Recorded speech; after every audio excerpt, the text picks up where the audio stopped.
It's William Tincup and Ryan Leary, and you're listening to the You Should Know podcast.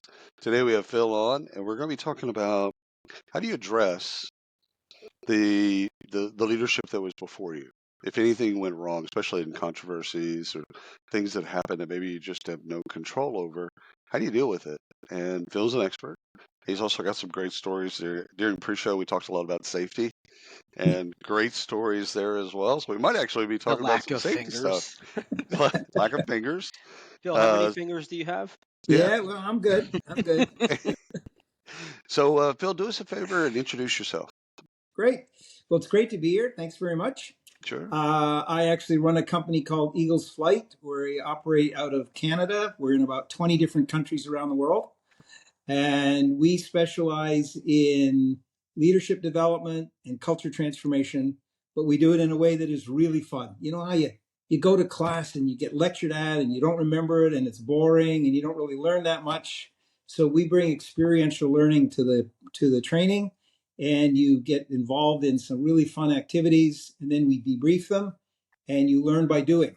So it sticks with you and it's pretty impactful. So in a nutshell, that's it. I have been married for 50 years, have 2 kids, and a Siberian Husky. Love it. Where in Canada are you? Just outside of Toronto. Oh, Toronto's beautiful. You were going to say Alaska.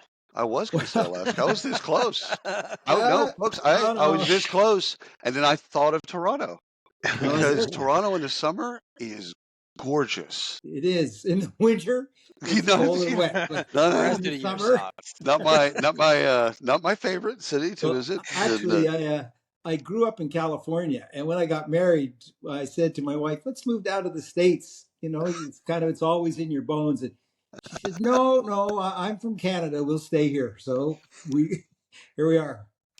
Oh, that's 50 years later, you're still there. No, she won that battle. That's easy. Yeah. Well, as you talked about, as you were bringing us in, the word lecture sounds painful. Yeah. It does. Like when you say lecture, it's like there's a kind of a cringe where I'm like, I don't. So I can also see that being a part of how you train. It's like the antithesis. No one wants to be lectured to. Just take that off the map. People come into our courses, they think they're in the wrong place because there's this map and you're crossing a desert, or you're politicians. They go, what is this? But once they go through it, the power of the debrief, they go, that's exactly the way I behave on the job. So we can say, okay, based on that, let's show you a better way that will make you more productive. So people go, okay, I get it, because it's not a case study or a role play or just getting PowerPointed to death. So when executives take a new gig, they're not just taking on kind of the new job and new technology and new employees and all of that other stuff. They're also taking on kind of the legacy of that company before them, especially in their position, the people that kind of came before them. How do you start teaching people about that? Yeah, I think you need to really make a distinction between the accountability and the responsibility.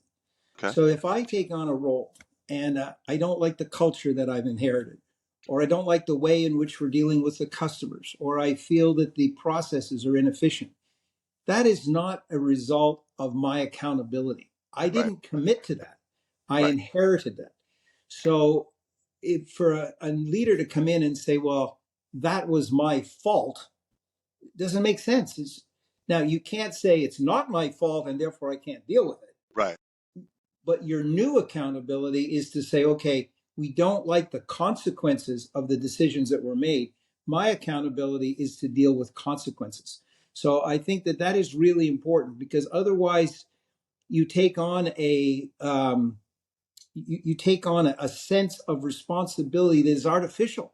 Yeah. It's not my fault that the way we are. So therefore I have the freedom, I feel the freedom to do whatever I need to do to change the consequences, because although I don't have to live with the past, that was somebody else's, and that was their accountability. So that then means, okay, my focus as the new executive is less about what did I inherit and more about what are the results, what's the impact, what are the consequences of what I inherited, and that's the thing that I'm going to change, which then makes it more objective. It's less emotionally driven. You don't get people saying, well, I supported that, and was I wrong because I supported it, and It's an I was outcome. on his team. And Yeah. you eliminate all of that. So, okay, listen, gang, we have what we have. We don't like what we're getting. Let's change what we're getting. Let's move forward. So I think that's the first thing, um, which leads to some really interesting thought, because then the next thing, okay, we've got to be realistic here. So what do we have? We don't like the fact that the way the customers are being treated, that it's just not right. So let's not sugarcoat it. Let's try to be transparent. Let's be honest. And I think, one of the things that I think is really important is leaders need to be honest. They need to be transparent. I worked for a guy, this is an amazing story here, but I worked for a tremendous leader, and he had to shut down a factory of 1,000 people. And I was the head of HR. And he said, I'm going to tell them that we're going to close the factory next year.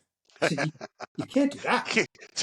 Don't do that. No, I'm going to bring them in. They're going to take the TVs. Don't do that. Exactly. He said, no, I'm going to treat them like adults, and I'm going to tell them the situation. So he brought them in. He said, listen, ladies and gentlemen, we are going to have to close this factory. It will be a year from now. I'm sorry, but I have an obligation to care for the health of the enterprise. And Right. This is just not, it's pulling us down. Now, I understand the impact on each of you, and I will do everything I can over the next year to make it easy for you to find work. But I am telling you, before we close it, I need your heart. I need your commitment, because we still have to operate for this next year. And I sat there and I thought, okay, man, we're in for trouble. And I'm the head of HR. They're all quitting today. Great. And the people responded brilliantly. The productivity that year went up. And I looked at him and I said, that was amazing. He said, you need to treat people like adults. Tell them the truth. Be honest. Exactly, Ryan. Be honest. Now, there are some things legally you can't say, 100%. outside within that framework. So if you encounter a situation that you've inherited from the previous person, I think the first and most important thing is bring the folks together and be honest, be transparent. Say, these are the good things about it, but these are the things that aren't good, and we have to change them. And here is why. And I think, guys, very often leaders underestimate the power of why. And I'll tell you, you wake up in the morning, you say, I'm going to work, you get dressed, and you're just you. But in your mind, you know things. You know what's happening and why it's happening and what the consequences are, because you're the leader. You get to work and you forget the people you're leading, they have no idea. Right? They don't have your insight. They didn't have all the data that you got. So they're sitting there going, what's going on? Why is it going on? What are these guys doing? They don't know what they're... And you're thinking, why don't they understand? It's because you didn't tell them. Yeah, it's kind of like the safety conversation that we were having pre-show, where they bring someone in like yourself, you go through all this training on safety and how to be, but why? Why do we need this? And I think that matters a lot: transparency and honesty, and the why. Absolutely. And you've mentioned a couple of things: leadership. You've mentioned why, and a couple of times already. And I'm kind of sensing this is important to the entire process. Absolutely. But the question I have real quick for you, and I'll let you talk, is how much of this is, and I'm likening this to a coach, a sports coach, professional sports coach that comes on to their presser, and they say, well, yep, I have to do better. I have to do better. When we know it was the players that actually didn't perform, right? They didn't perform well to win the game. How much of the work you're doing with these leaders is press work to be able to communicate to the team, as opposed to them actually needing to learn how to handle the consequences of what previously happened? Okay, that's a great question. Can I just pause and slip back to the why for just 1 minute? Just because something you said triggered. If you take your car in to get repaired and the guy says you need new brakes and it's going to cost you $1,000, you go, okay, can it wait?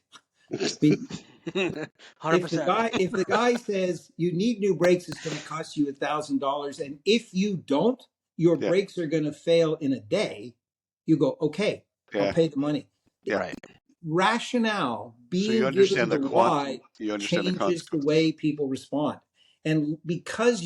because the guy knows that you're going to Yeah. fail in a day, Are we he talking tells about you to brake change the pads or brakes. rotors? What are Yeah, we doing? Yeah. it doesn't Yeah. tell you. The leaders have got to see the world through the eyes of the people. So I'm just saying that is so important when you talk about Yeah. any kind of leadership or any kind of taking over a different situation. So piggybacking off that comment to your question, I think to answer it, I need to help you understand something.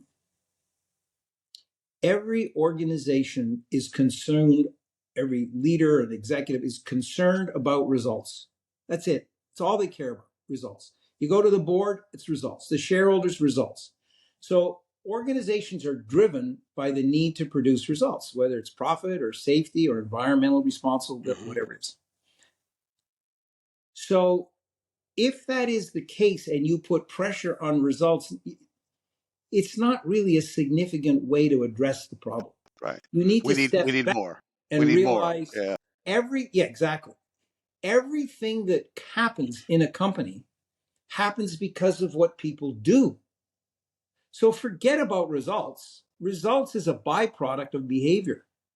So if you really want to change the results, you have to change the behaviors. And that's where Now, great coaches come in mind exactly. So because they focus on the process. yeah. So you have to think, okay, what behaviors are driving these results? And how do I change the behavior? So, to your question, Ryan, if I'm a coach, is it my behavior that is producing the results? In which case, I need to change my behavior and learn to be a better communicator or be more clear or set clear. Or is it the behavior of the people?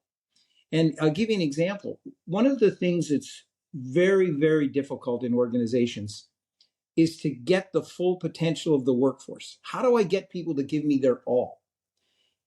The moment you go in that direction and you begin to say, okay, I am willing to give you more, does the organization know how to absorb that more? That's Are the right. leaders threatened? Do they take action, or do they just ignore you? Because if they ignore you, Yeah. you're never Hmm. going to give them more. So you then discover, okay, it's all very well to say, I want a certain type of behavior from my people, or in your case, the athletes. But if I get that, how do I, as the coach, respond? Because I may not like that, or I may not agree with it, or it may be. So you have this sort of yin and yang, that the outcome is a blend of the way I am led and the quality of my leader and the environment within which I have to function. So you can be willing, but the environment may not absorb it, or the environment may absorb it, but you've not been taught how to be willing. So, somebody once said, I was in a meeting once, a very senior guy was talking to 100 people, and he was talking about the challenge of leadership. And a lady put her hand up. She said, "Excuse me, may I say something?" So the guy said, "Sure." So she stood up. She said, "I have a PhD in nuclear physics. I work in a rocket propulsion lab. I am a rocket scientist. And now I have to lead people. And it is way harder than being a rocket Turns out scientist." this isn't Hmm. rocket science. Exactly. And she got a standing ovation because people think that leadership, well, we just lead people. It is Right. the most Yeah. difficult thing to do well. Yeah. So It's did I answer that, Ryan, to oh give you yeah. that? Absolutely. You, Absolutely. most Americans don't, because they don't know history in general, they don't understand that the South, General Lee in particular, was 40 miles away from Washington, D.C. and Gettysburg. Hmm. Had he won in Gettysburg, it was an easy 40 miles to get to D.C. and President Lincoln would have had to surrender, and we'd have two countries. It was this close. People have no idea. They're like, "Oh no, the Union, they were so no."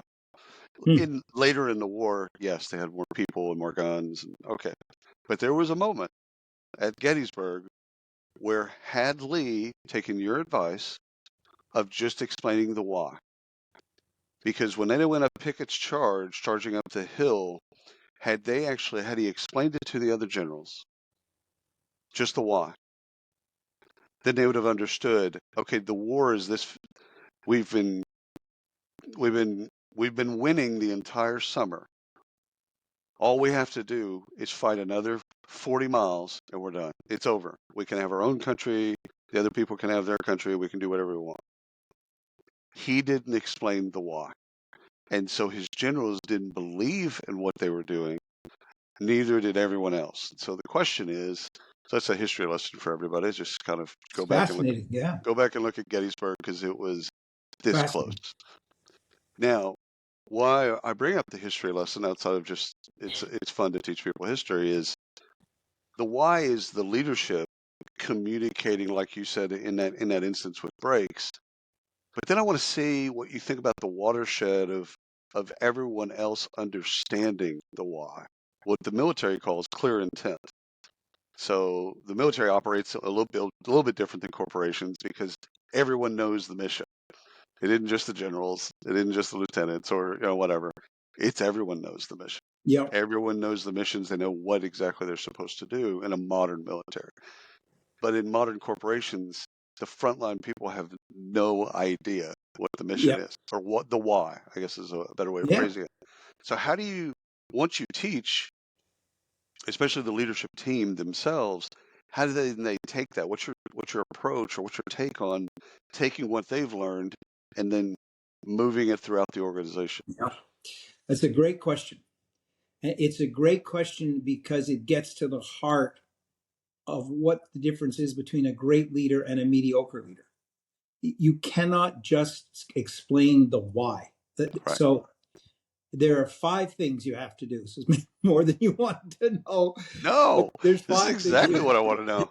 The first is you have to give them clarity on the benefit of what it is you want them to do. We are changing from the old to the new. So in Lee's situation, you're tired of war. You're tired of your friends getting killed. We make it 40 miles. War's over. Exactly. And in the benefit, you have to do 2 things, which you do in your story. You have to deal with the emotion and the intellect. Right. The war is over. That's the intellect. Yeah. You can rest. That's the emotion. You can go home to your wife. Exactly. And people, again, leaders, you have to understand we're humans, right? You're managing living flesh and blood. You're not managing machines. So you got to deal with the emotions and how people feel and what they think and all that. So when you're helping people understand, here's why we're doing it, and the vision for the outcome, you have to deal with the emotion and the intellect. So that's the first thing. The second thing you have to do is you have to deal with expectations. So you used to expect this. Now you should expect that. And, everybody's lived through COVID. You expect to come in and chit chat at the water cooler. You expect to be able to move freely and have casual conversations. Now I'm on Zoom. Okay, there's no water cooler. There's no casual conversations. There's no intimacy. And I'm in my pajamas. It's like, okay, how am I supposed to build a sense of camaraderie? And if a leader says, well, I don't know, we just do. But that's no good. What do you expect from me? Do you expect me to spend 5 minutes in front of every meeting to chit chat? Do you expect me to talk about my dog? But if you don't clarify the expectation, then the why is simply abstract. So that's the second thing. The third thing is you have to tell what you know when you know it. I'll give you an example. I was head of HR for a while in the company, and a lady called me up and said, Phil, you need to come and fire my people. I've got 5 people in the lab and they're no good. I said, really? I went over. She said, you see these 5 people, they've all got to go. I said, why do they have to go? Well, we've got this brand new equipment. We've got this new technology. They're overwhelmed. They can't cope. They don't get it. They're not in sync. I need a fresh crop. I said, okay. When did you order the equipment? Oh, a year ago. Uh-huh. Did you tell them you were ordering it? Oh, I'm the boss. Why would I tell them? Did you bring the manufacturer in to do some training before the equipment showed up? Well, no. So what you did is you basically knew a year in advance this was going to happen, and you did nothing. I should fire Yeah. you. Change the entire routine, the entire workplace. Exactly. So this third issue, which is share the vision, manage the expectation, you've got to communicate what you know when you know it. Right. Otherwise, the people are not going to be able to follow Yeah. you and understand what's going on. So, How do you? So Phil, I want to interject here real quick. So sure. share it when you know it. That's Yep. interesting to me because a lot of people just in general life forget about leadership. They wait for the perfect moment to Yeah. share information. How do they discern between? I mean, obviously, it seems like common sense to me. You know it, say it. But there's got to be a process or a time that they can kind of get a feel for to share that There's no information. such Yeah. thing as a perfect moment. Yeah. You're right. You're right. The reason they don't share it is it is not a pressing issue for them Right. because they know it. Right. Right. So if you think I'm a mid-level manager, what are they doing up there? I wish I knew. The people below are saying the same thing about me. What is Phil doing? So what do you mean? Right. You don't know. I mean, it's pretty straightforward. So we forget. So the way you know, as soon as you know it, is you need to look to the people and say, would they like to know what I know? And if Yeah. the answer is yes, then you tell them then. You don't wait. Mm. Now, there are some times, I mean, there are some times when even if you were to tell them, they go, okay, why are you telling me? I don't need to know that. So that's just good judgment. Yeah. But Mhm. most of the time, it's like, well, thank you very much. I'm not going to do anything with it, but it's good to know. And we have a phrase calling filling vacuums. If you do not know something, you fill the vacuum with something that you have made up or someone has told you or Try. you read on the internet that's folklore because nature abhors a vacuum. Well, if you're not getting the truth, you're filling the vacuum with error. So Yeah. now, as a leader, because I waited, I got to undo the error and Right. refill the vacuum with truth. You Too better much just work. tell them right away. Yeah. Yeah. It's looking through the eyes of the people that you work with and Yes. that work for you, and just and again having empathy and understanding. Okay, Yeah. this is what they need to know. And again, if they don't Exactly. action, they don't need to action it. I mean, I like in the case of the equipment being ordered, they don't need to do anything with that. But the fact that there's no surprises Exactly. Right. makes me happy because hey, listen, we talked about it a year ago. The manufacturer came in, they've done 3 trainings. There's no surprises here. Nobody's Yeah. surprised. And And I they're think, trained and they're ready to go. yeah, Yeah. And Well, in that situation, I would assume you're building excitement as well in the workplace. We're getting absolutely, new well, equipment, right? you're not abs- creating, yeah, Ryan. absolutely If not excitement, you're not creating a void Right. because right. in communications they have a thing that's if you don't tell your story, someone else will, Yeah. and it's the same thing. There's a Yeah. void there, Yeah. and instead of having that be filled with some other stuff that you have to undo, Yeah. this would be an easy situation to say, no, no, they knew, they're trained, they're excited Hmm. or not excited. Even if they're not excited, at least they're not in this particular instance, at least they're not fighting technology. Right. They And to your point, Ryan, the excitement addresses the human emotional component too. right, So you Right. get the intellectual, Willem, you were saying train them, right. and you get the excitement, you get the two together, you're golden. Now, something you just said there, William, triggered a thought, which is I'm off my 5 points for a minute. It's okay. We'll give that to you. You're We'll on come 3. back. I know that there's 2 more. We're good. That's okay. You know, leaders, what a 360 feedback is where I get feedback from my direct reports. Right. And executives will come to me and say, okay, Phil, I got this feedback. And some people rate me a 5, and some people rate me a 2. They're not even What thinking is about the that? people that rated them a 5. That's a Yeah. given. That's a given. Of course I'm a 5. So I say, well, here's the deal. The people that rated you a 5 align with your style. Yeah. You're factual and they're factual or whatever.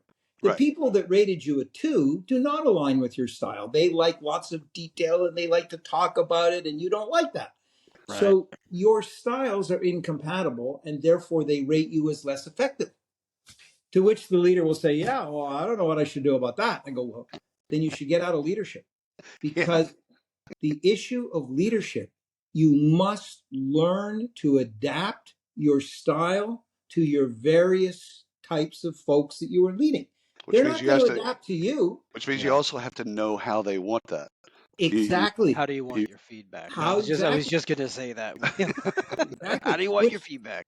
when do you want it? How much detail? Or do you sure. want a lot of emotion? A lot of You Yeah. mean to tell me I got to do all that? Well, you do if you want to be a great leader. Well, Ryan, this gets back to your coach-player deal, because there's in most group sports, there's Mhm. the coach that can basically say, "What talent do I have? Great.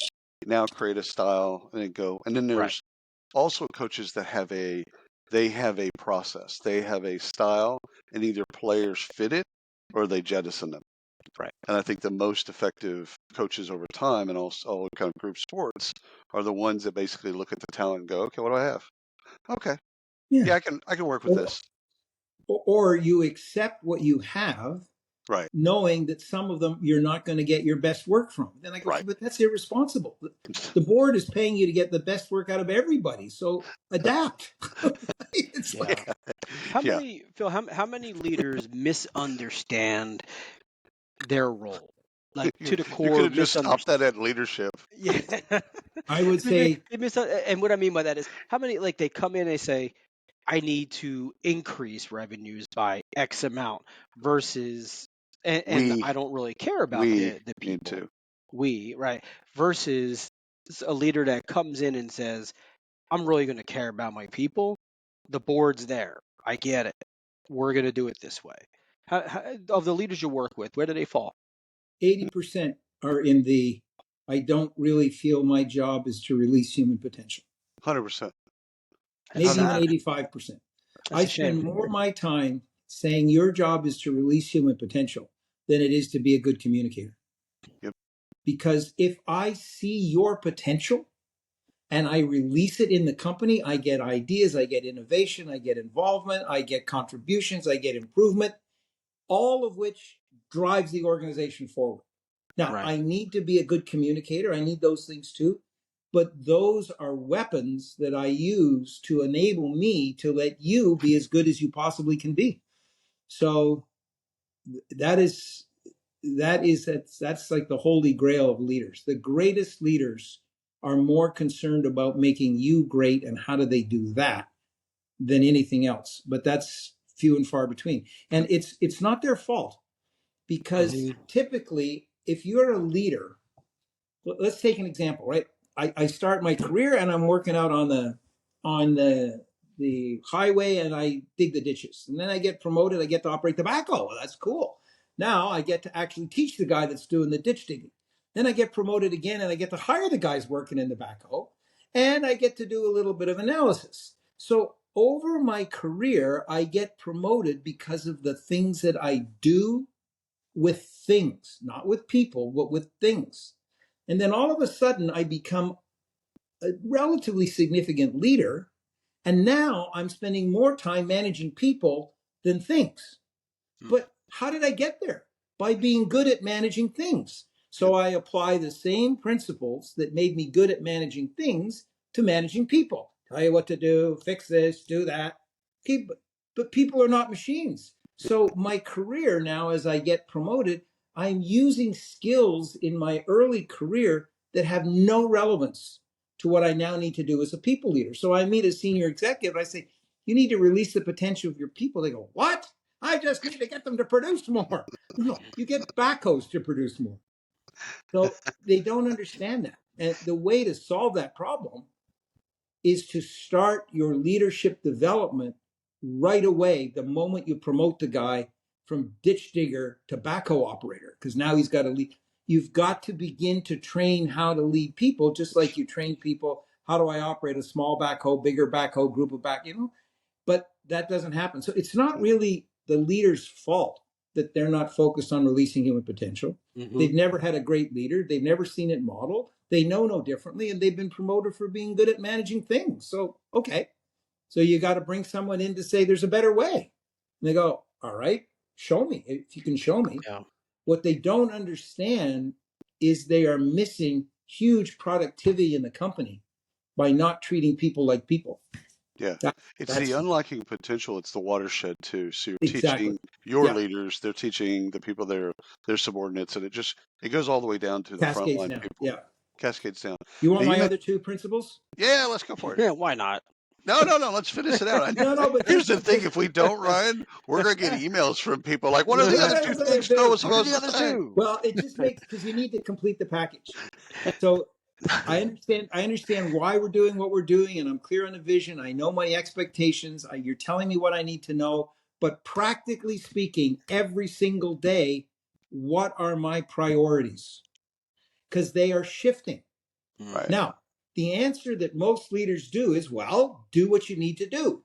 Okay, but Thanks. I was already fully employed, and now I have to deal with this change that you've inherited from the previous guy. I've got to do more. Because I got to work longer. So you have to say to me, okay, Phil, this is what I want you to keep doing. This is what I want you to stop doing.